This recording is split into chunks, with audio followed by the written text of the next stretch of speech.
बिस्मिल्लाहिर्रहमानिर्रहीम, अस्सलाम वालेकुम and welcome to Nargis Bano academy. तो कैसे हैं बच्चों आप लोग? उम्मीद है कि खैरियत से होंगे जी। ये chapter number 11 carboxylic compounds class 10 का जो है मैं बुक से ही इस वक्त एक्सप्लेन कर रही हूँ और इंशाल्लाह जल्द से जल्द आपके जो दिसंबर की छुट्टियाँ उसमें फिर पीपीटी भी बना के इसको और एक्सप्लेन कर देंगे। तो अभी जो है चैप्टर 11 में कार्बोक्सिलिक कंपाउंड्स है बच्चों, और कार्बोक्सिलिक कंपाउंड्स हम जानते हैं, आपने 9 क्लास में पढ़ा था ना। 9 क्लास से आपने देखा था कि फंक्शनल ग्रुप्स आपने पढ़ रखे थे 9 क्लास में ना। तो फंक्शनल ग्रुप्स में हमने देखा था कि जो carbonyl C double bond O वाले, सी डबल बॉन्ड बहुत गंदा लग रहा है, सी डबल बॉन्ड ओ, जिसे कार्बोनाइल ग्रुप कहते हैं या कार्बोनाइल कंपाउंड कहते हैं, जिस ये ऑर्गेनिक कंपाउंड्स होता है जिसमें कार्बन के ऊपर कार्बन डबल बॉन्ड ऑक्सीजन होता है, ये कार्बोनाइल ग्रुप होता है। और आपने इसकी बहुत सारी एग्जांपल 9 क्लास में पढ़ी थी, जैसे कि एल्डिहाइड के कार्बोनाइल जो है आपका अटैच हो जाए अगर हाइड्रोजन के साथ, ठीक है, तो वो एल्डिहाइड हो जाता था। और अगर कार्बोनाइल अटैच हो जाए आर और आर यानी अल्काइल रेडिकल के साथ, तो वो आपका हो जाता था कीटोन, है ना। इसी तरह कार्बोनाइल अगर आपका अटैच हो जाए, यहाँ मैं पेन लेना चाह रही हूँ, कार्बोनाइल अगर आपका अटैच हो जाए, कार्बोनाइल आपका compound C double bond O, ठीक है, अगर अटैच हो जाए OH ग्रुप से, ठीक है, तो ये कहलाता है कार्बोक्सिलिक कंपाउंड। ये कार्बोक्सिलिक एसिड आपने पढ़ा था और यहाँ पे आर आ जाता है, ठीक है। कार्बोनाइल जो कंपाउंड है हमने एल्डिहाइड, कीटोन, एस्टर्स और कार्बोक्सिलिक में देखा था, ठीक हो गया। और ये जब सी डबल बॉन्ड OH होता है, ये जो फंक्शनल ग्रुप लगा हुआ है, इसे हम पूरे को कहेंगे, अगर कार्बोनाइल अटैच हो जाए, अल्कोहल से अटैच हो जाए, तो ये कार्बोक्सिलिक एसिड कहलाता है। तो जल्दी से चलते हैं इसकी फॉर्मेशन की तरफ।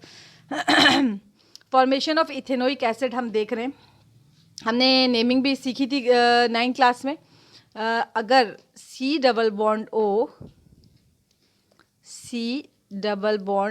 ओ और OH है तो ये कहलाता है कार्बोक्सिलिक एसिड, ठीक है। और यही हम चैप्टर भी पढ़ रहे हैं।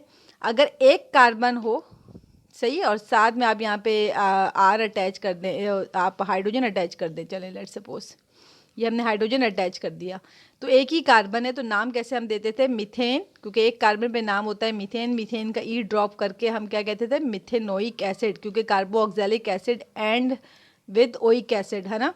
तो ये एक कार्बन है तो मीथेन, मीथ होता है METH, मीथ, और एन, ठीक है, मीथेन हमारा एक कार्बन होता है, और ई को ड्रॉप करके आपने इसका, क्योंकि कार्बोक्सिलिक एसिड है तो इसकी नेमिंग क्या होगी? मिथेनोइक ओइक, ठीक है, OIC, मिथेनोइक एसिड। अब अगर 2 कार्बन आपके सामने है, क्योंकि हम बनाने जा रहे हैं इथेनोइक एसिड। इथेनोइक एसिड क्या होता है? हैविंग 2 कार्बन्स, ठीक हो गया। इथेनोइक एसिड का मतलब है 2 कार्बन। अब फॉर्मेशन ऑफ इथेनोइक एसिड में आपके पास पहला जो आपकी प्रिपरेशन है, that is by the oxidation of alcohol. नाम से ही जाहिर है कि हम अल्कोहल एक कंपाउंड लेंगे और उसकी ऑक्सीडेशन कर देंगे, ठीक है। ऑक्सीडेशन का मतलब टू ऐड ऑक्सीजन है, तो अल्कोहल वाला एक कंपाउंड लेंगे। अच्छा, मैं एक फ्लो चार्ट के थ्रू आपको थोड़ा सा समझा भी दूं, अगर पेन ले लेते हैं। अगर मैं आपको फ्लो चार्ट के थ्रू समझाऊं तो इसमें हो क्या रहा है, इसमें अल्कोहल जो है, इतना गंदा लिख रहा है, बोर्ड पे आ जाते हैं, चलें जी। अल्कोहल इसका फ्लो चार्ट अगर हम देखें ऑक्सीडेशन ऑफ अल्कोहल का, तो ये अल्कोहल वाला हमने कंपाउंड लेना है, ठीक है। अल्कोहल वाले कंपाउंड की अगर हम ऑक्सीडेशन करेंगे, ठीक है, in the presence of oxidising agent, powerful oxidising agent KMnO4 लेंगे। अगर पावरफुल ऑक्सीडाइजिंग एजेंट लेंगे तो अल्कोहल इज कन्वर्टेड इनटू, सबसे पहले अल्कोहल कन्वर्ट होगा, या फिर हमारे पास इथाइल अल्कोहल हम अगर ले रहे हैं तो इथाइल अल्कोहल, अब लेट्स सपोज चले अल्कोहल में भी मैं बता दूं, अगर मैं ले रही हूँ इथाइल अल्कोहल, तो वो सबसे पहले कन्वर्ट होगा इथेनल। सबसे पहले इथाइल अल्कोहल कन्वर्ट हो जाएगा इथेनल के अंदर, और उसके बाद फिर फर्दर ऑक्सीडेशन करेंगे फर्दर ऑक्सीडेशन करेंगे और KMnO4 की प्रेजेंस में, तो ये इथेनल में हुआ था। इथेनल का मतलब क्या होता है, फंक्शनल ग्रुप एल्डिहाइड होगा, यानी कि C+O और हाइड्रोजन हो जाएगा। ठीक हो गया, इथेनल में हो गया। और फिर इथेनल की फर्दर हम ऑक्सीडेशन करेंगे तो ये कन्वर्ट हो जाएगा बच्चों इथेनोइक एसिड में। समझ आ गया फ्लो चार्ट, इथेनोइक एसिड के अंदर कन्वर्ट हो जाएगा। राइटिंग थोड़ी गंदी जा रही है, माजरत। उसके बाद आपको फ्लो चार्ट समझ में आ गया। अल्कोहल की फर्दर अल्कोहल की ऑक्सीडेशन करेंगे तो इथेनल की ऑक्सीडेशन करेंगे तो हमारे पास इथेनोइक एसिड बन जाएगा। चलें जी, आते हैं बुक की तरफ। ठीक है, अब हमारे पास आ जाते हैं बुक पे। चलें, समझ आ गई। जो अल्कोहल वाला कंपाउंड था वो किस में कन्वर्ट होगा, एल्डिहाइड के अंदर। एल्डिहाइड की फर्दर ऑक्सीडेशन की जाएगी तो किस में कन्वर्ट हो जाएगा बच्चों, इथेनोइक एसिड के अंदर। इथेनोइक एसिड के अंदर हो जाएगा, यानी कि कह रहा है, क्योंकि इथेनोइक का मतलब है हैविंग 2 कार्बन्स। ठीक है, 2 कार्बन। अब देख लें क्या हुआ क्या। अब इसने तो 2 कार्बन तो नहीं लिए, बल्कि उसने 1 कार्बन लगा के R लगा दिया। R मतलब अल्काइल रेडिकल ना, फर्दर यानी कि कार्बन अटैच है। इसको अगर बंद करके लिखो तो इसका नाम क्या हो जाएगा। अगर मैं इथेनॉल ले रही हूँ वापस, मैं अगर बोर्ड पे आऊँ और देखूँ कि मैं कुछ इसमें अच्छा सा लिख सकूँ टेक्स्ट में, इसको रब कर लेते हैं।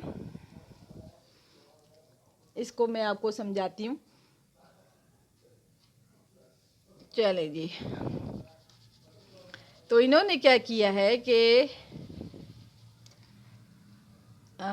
चले जी, हम वापस बुक पे ही आ जाते हैं मेरे हाल से, ये जो है ना। अच्छा जी, चलें जी, अब आ जाते हैं। इन्होंने क्या किया कि ये R लिया, ठीक है, C, अल्कोहल लेना है ना, अल्कोहल C, और ये देखें O, और ये रहा H। आप चाहे तो मिला के लिख लें COH, आपकी मर्ज़ी है। और ये हमारे पास आ गया हाइड्रोजन, ठीक है, और यहाँ पे हमारा आ गया, यहाँ पे हाइड्रोजन।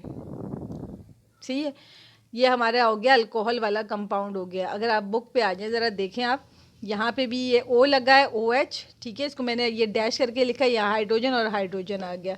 आ जाते हैं बोर्ड पे, तो ये देख लें अल्कोहल वाला कंपाउंड ले लिया है, चाहे तो आप R की जगह इथेनॉल ले लें। तो ये हो गया अल्कोहल, ठीक है, A फॉर अल्कोहल लिख रही हूँ।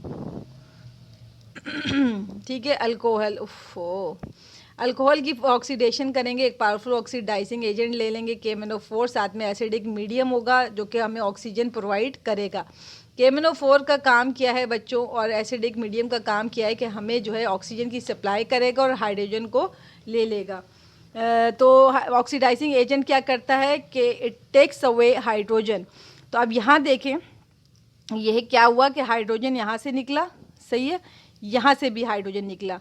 तो सेम कार्बन से एक हाइड्रोजन, देखें उस सेम कार्बन, ये जो कार्बन है इसी के साथ OH अटैच है, ऑक्सीजन के साथ जो हाइड्रोजन है वो जाएगा बॉन्ड छोड़ के, ये जो बॉन्ड है वो इधर आ जाएगा। तो ये क्या बन जाएगा, पहला टारगेट तो अचीव हो गया भाई, कार्बोनाइल हमें ग्रुप बनाना था ना, C+O। ये देखें, अपने माइंड में रखें कि हमें C+O बनाना था, तो कैसे बनेगा। ये जो हाइड्रोजन है ये विदाउट इलेक्ट्रॉन निकला, ऑक्सीजन ने ये इलेक्ट्रॉन ले लिया, और इसी कार्बन पे जो अगला हाइड्रोजन है वो निकालेंगे, तो वो जब निकल जाएगा तो कुछ ये हो जाएगा। सही हो गया, ये आ गया। तो अब ये देखें, ये क्या चीज़ है, एल्डिहाइड है ना। तो अगर ये इथेनोइक एसिड है, या अगर एक कार्बन आप और लगा लें, R की जगह एक कार्बन लगा लें और हाइड्रोजन लगा लें, सेटिस्फाई कर लें, तो ये अगर इथेनॉल था तो इथेनॉल से ये क्या बन गया, इथेनल। क्या बन गया, ये इथेनल। क्यों बना, क्योंकि भाई ये जो है ना एल्डिहाइड फंक्शनल ग्रुप है, aldehyde end with al. Further oxidation करेंगे KMnO4 की।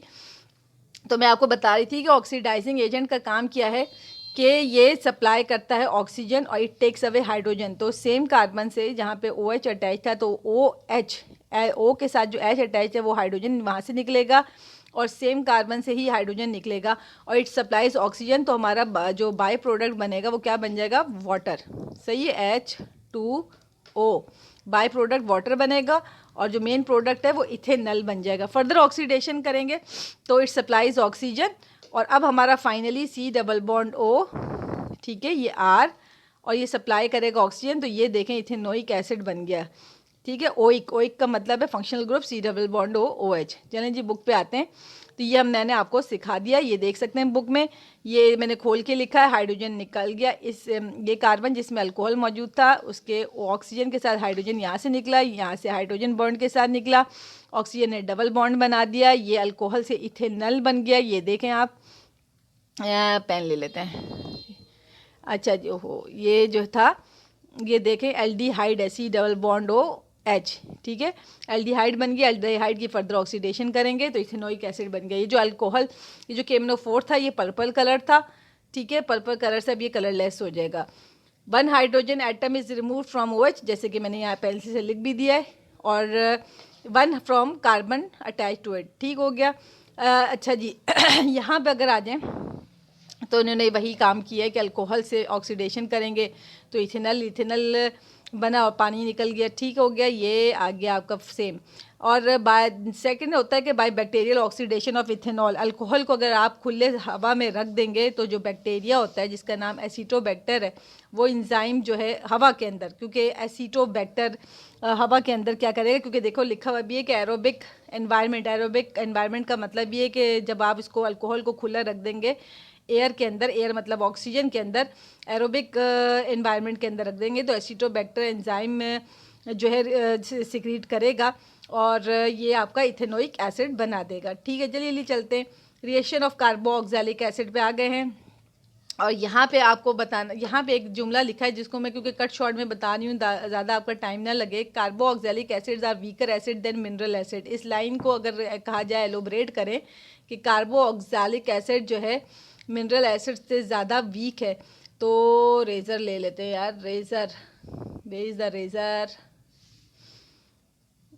यस,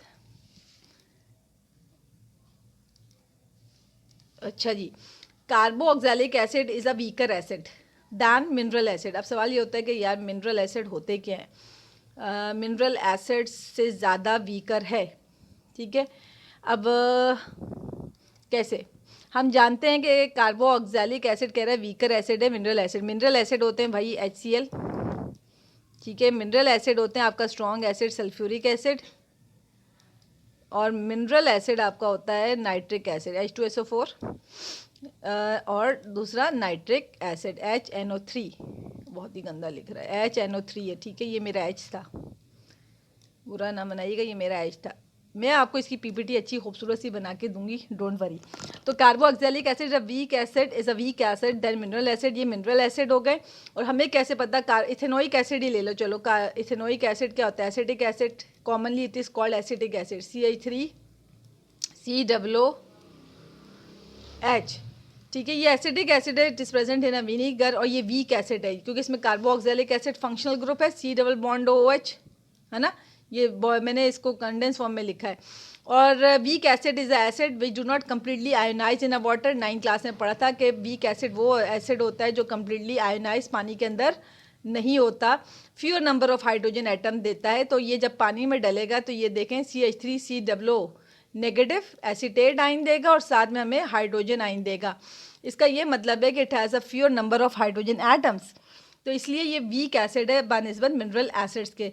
तो CH3 ये C लिखा है मैंने, CH3COO, ठीक है, साफ से लिखने की कोशिश करती हूँ, CH3COO नेगेटिव लगाया था, ठीक हो गया। यहाँ आ जाते हैं, इसको लिखते हैं CH3, ओफो PPT बनानी ही पड़ेगी भाई, it does not work, CH3COO, ठीक हो गया, और ये नेगेटिव, ये कहलाता है एसीटेट आइन, ये हाइड्रोजन आइन। तो अभी आपको बात समझ में आ गई होगी कि ये जो यहाँ पे भी करके दिखाया इन्होंने, एसीटेट आइन बनाया, ठीक है, और हाइड्रोजन आइन। अब रिएक्शन विद द बेस, अब आपको अगर रिएक्शंस एग्जाम में आते हैं तो कैसे लिखेंगे, ये एसिडिक एसिड है, ठीक है, जिसे इथेनोइक एसिड कहते हैं। इथेनोइक का मतलब 2 कार्बन है और कार्बोक्सिलिक फंक्शनल ग्रुप है। और अगर ये बेस के साथ रिएक्शन कर रहा है, बेस क्या चीज़ है, NaOH, ठीक है, बेस है हमारा NaOH। तो Na पे सबको पता है कि Na पे चार्ज होता है पॉजिटिव, OH पे चार्ज होता है नेगेटिव, CH3COO पे चार्ज होता है नेगेटिव और H पे चार्ज होता है पॉजिटिव, अभी मैंने आपको समझाया था। तो CH3COO नेगेटिव किससे मिलेगा, Na से, पॉजिटिव से। तो क्या बन जाएगा, क्योंकि आपको पता है नेगेटिव पॉजिटिव से कनेक्ट होता है, CH3COO Na बन जाएगा, जिसे कहते हैं सोडियम एसीटेट। और साथ में ये देखें H और ये OH, पानी बन जाएगा। सही हो गया, H और OH क्या बन गया, पानी। सेम जो है यही प्रोसीजर हम क्या करेंगे इसके साथ, नेक्स्ट वाले में देखें बेस के साथ रिएक्शन है। बेस के साथ हो गया। अब reaction with carbonates and bicarbonates, तो यही इथेनोइक एसिड लिया है, सोडियम कार्बोनेट के साथ रिएक्शन किया है। और कार्बोनेट की वैलेंसी होती है भाई CO3-2, नाइन्थ में डिटेल में पढ़ा हुआ आपने। सोडियम की वैलेंसी होती है +1, ठीक है। और हमने फार्मूला बनाते हुए हमें पता है CO3 होता है कार्बोनेट, और ये 2 वैलेंसी है इसकी, ये यहाँ आ जाती है ना, मल्टीप्लाई वो क्रॉस हो जाती है। हम जानते हैं कि एसिटिक एसिड CH3COO, जिसे हम इथेनोइक एसिड भी कह रहे हैं, ये CH3COO वाला पार्ट नेगेटिव है, अभी मैंने आपको समझाया वाइट बोर्ड पे, और H वाला पार्ट पॉजिटिव है। तो ये नेगेटिव वाला पार्ट किससे मिलेगा, पॉजिटिव वाले पार्ट से, ये रहा सोडियम से। तो सोडियम एसीटेट ही बनेगा। और जब भी कार्बोनेट हो, याद रख लें, जब भी CO3 हो और हाइड्रोजन, तो हमेशा कार्बन डाइऑक्साइड रिलीज होती है और वाटर बनता है।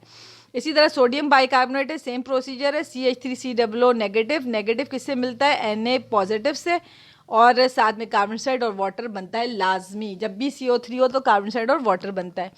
रिएक्शन विद मेटल पे आ जाएं। आपने बचपन में एसिड और बेस और सॉल्ट पढ़ा था 9th क्लास में। जब भी एसिड रिएक्ट करता है मेटल से, हाइड्रोजन गैस रिलीज होती है, और वही प्रोसीजर बता रही हूँ। CH3COO नेगेटिव, Na क्या था, पॉजिटिव। नेगेटिव किससे मिलेगा, पॉजिटिव से, और सिर्फ बच जाएगा हाइड्रोजन, तो हाइड्रोजन गैस के फॉर्म में रिलीज हो जाएगा। तो ये था रिएक्शन जो 9th में पढ़ा था, एसिड रिएक्ट विथ मेटल। तो जब भी एसिड रिएक्ट करता है मेटल से, तो हाइड्रोजन गैस रिलीज होती है, ये याद रखने वाली बात है। चलें जल्दी जल्दी आगे से बढ़ जाते हैं। ये जो प्रोसीजर है ये पहले भी डिस्क्राइब किया हुआ है, दिस इज़ एस्टरिफिकेशन। एस्टरिफिकेशन में क्या होता था, इसमें हमने कहा था कि लिखा है कि व्हेन कार्बोऑक्सैलिक एसिड इज हीटेड, ये कार्बोऑक्सैलिक एसिड को हमने हीट जब करेंगे, ठीक है, ये कार्बोऑक्सैलिक एसिड को जब आप हीट करेंगे with an alcohol in the presence of concentrated sulphuric acid, Easter is formed. तो क्या हुआ कि जब भी कार्बोऑक्सैलिक एसिड को आप अल्कोहल के साथ, अब एस्टरिफिकेशन क्या ऐसा प्रोसेस है कि जिसमें कार्बोऑक्सैलिक एसिड C≡OH और साथ में एक अल्कोहल वाले ग्रुप, अल्कोहल वाला कंपाउंड आप ले लेंगे। तो जब आप इनको हीट करेंगे, कंसनट्रेटेड सल्फ्यूरिक एसिड जो कि एक डिहाइड्रेटिंग एजेंट भी है, जिस जो पानी को रिमूव करता है, एलिमिनेट करता है वाटर को, तो एलिमिनेट कर देंगे वाटर को हम, ठीक है। तो यहाँ कार्बोऑक्सैलिक एसिड में से OH ले लेंगे और अल्कोहल वाले में से हाइड्रोजन ले लेंगे। तो जब ये ले लेंगे तो आप ज़रा कनेक्शन देखें, C≡O हो गया, ये O आ गया, ये R आ गया, एस्टर्स बन गया आपका। जब ये एस्टरिफिकेशन कहलाता है, जिसमें एस्टर्स कंपाउंड बनता है। एस्टर 9 में हमने पढ़ा हुआ है, 9 की वीडियो आप फंक्शनल ग्रुप की जाके देख सकते हैं। एस्टर का फंक्शनल ग्रुप क्या था, C≡O, ठीक है, OR, ये 9th में आपने पढ़ा था ना, OR, और ये रहा R, ये एस्टर फंक्शनल ग्रुप है। तो ये एस्टर्स बन रहा है। इसी तरह ये कॉन्सेप्ट असेसमेंट भी इसी तरह है। तो कह रहा है कि such a reaction in which 2 molecules combine with the elimination of small molecules like water is called condensation reaction. ये MCQs में भी पूछा जा सकता है कि what is a condensation reaction. Condensation reaction is a reaction in which 2 molecules combine together, और उसमें एक छोटा सा मॉलिक्यूल जैसे कि पानी है वो एलिमिनेट हो, तो वो कंडेंसेशन रिएक्शन कहलाता है। और एस्टरिफिकेशन क्या होता है कि कार्बोऑक्सैलिक एसिड एक कंपाउंड हो और दूसरा अल्कोहल वाला कंपाउंड हो, और उसमें से पानी एलिमिनेट हो जाए with the help of a concentrated sulphuric acid which is a dehydrating agent, ठीक है। एस्टर्स का जो स्मेल होता है वो फ्रूटी होता है और फ्लेवरिंग के तौर पे यूज़ किया जाता है, ठीक हो गया। यहाँ पे कॉन्सेप्ट असेसमेंट में बहुत आसान है। ये देखें, ये आपका एसिटिक एसिड है और कार्बोऑक्सैलिक कंपाउंड ये है और अल्कोहल वाला ये है। तो कार्बोऑक्सैलिक एसिड से OH और अल्कोहल से हाइड्रोजन को रिमूव करेंगे, यानी पानी रिमूव हो जाएगा। जब पानी रिमूव हो जाएगा तो जो बाकी बच जाएगा उसको कंबाइन कर देंगे, दैट इज़ एस्टर्स। तो ये मैंने बहुत जल्दी में आपको समझाया है। इंशाल्लाह दिसंबर की छुट्टियों में स्टे ट्यून्ड, आपको बहुत सारी PPTs मिलेंगी जिसमें बहुत अच्छी सी एक्सप्लेनेशन और फर्दर आपको मिलेगी। मेरी तरफ से अल्लाह हाफिज़।